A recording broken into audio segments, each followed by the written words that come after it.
Welcome to this explainer. Come on in, find a seat. I want you to imagine, just for a moment, that we're sitting together in a high-level graduate seminar in comparative literature, right here at Harvard.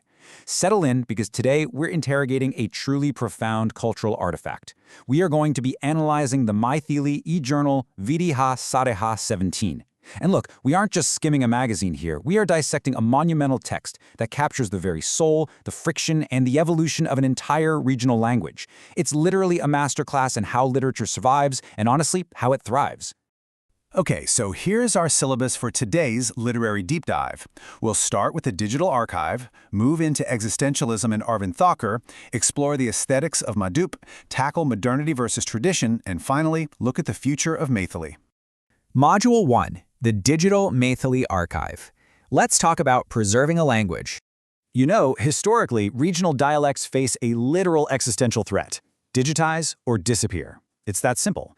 And the Videha e-journal? It was the absolute vanguard against that erasure. It's actually recognized as the very first Maithili internet magazine, holding an official ISSN of 2229547X. This incredible initiative kicked off in the early 2000s.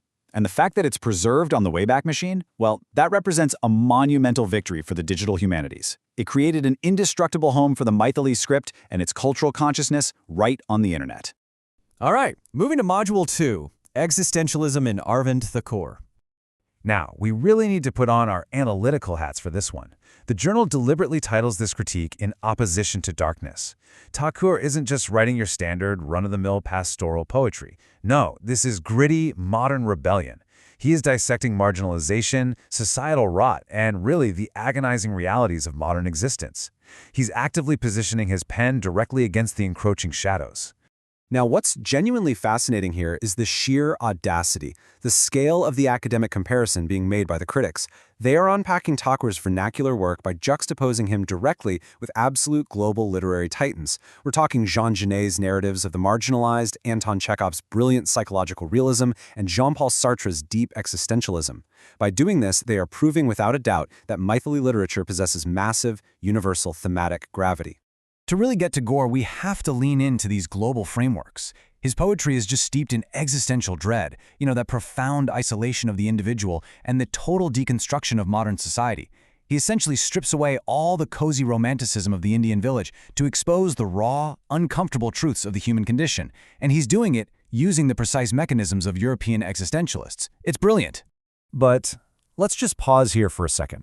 As scholars analyzing a complete culture, we're faced with a pretty vital question. If a language's literature is entirely consumed by the gritty reality of existential dread, well, how do we balance that with its inherent cultural beauty? How does a tradition actually maintain its joy? I want you to just sit with that thought for a moment. Which brings us to Module 3, The Aesthetics of Madhup, a look at traditional brilliance.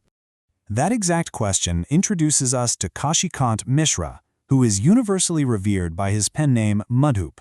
See, if Arvind Thakur is the modern shadow, Madhup is his masterful literary foil. He offers the radiant light of traditional aesthetics. The critics really highlight his compositional personality, this deep, almost inseparable connection to folk resonance. He takes everyday festivals and rural soundscapes and translates them into high poetic art. Let's examine the core pillars of his vernacular poetry.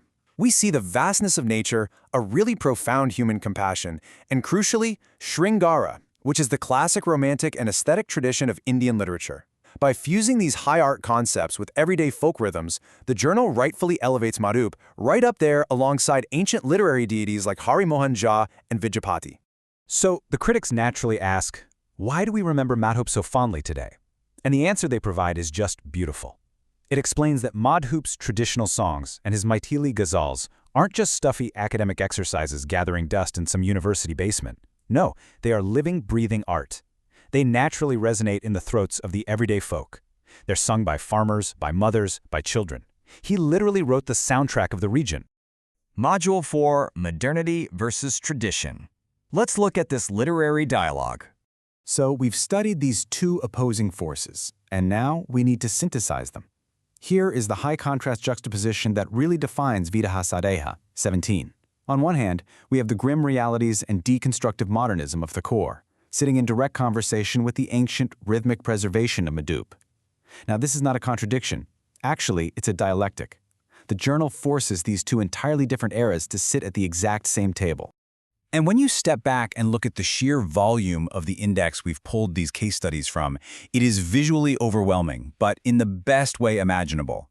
We're talking hundreds of pages containing serious literary criticism, modern ghazals, traditional folk songs, short stories, cultural and historical analysis, the whole shebang. It proves that this digital archive isn't just a magazine, it's a completely self-sustaining cultural ecosystem. Actually, consider the journal's emblem for a second. Notice how it's split right down the middle? You've got vibrant red and deep blue featuring these ancient, almost mythological motifs on one side, and then stark, modern formatting on the other. It's the perfect visual summary. This digital archive gracefully holds both the agonizing grit of modern existence and the transcendent beauty of ancient tradition. In two hands, perfectly balanced. Finally, Module 5, The Future of Maithili, Its Survival in the 21st Century. So what does this all mean? What's our macro-level takeaway here? Well, we have to deliver a verdict on the survival of regional literature itself. And the truth is, efforts like Videha are the absolute key mechanisms keeping marginalized languages from fading into complete obscurity. Digital archives are the crucial bridge.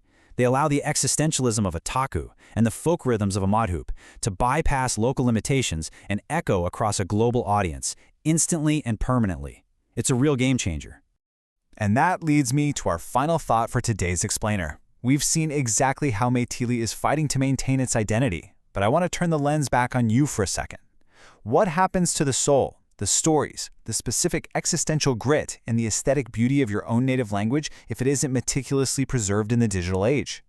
It's a heavy question, for sure, but it's one we all must eventually answer. Thank you so much for joining me today. Class is dismissed.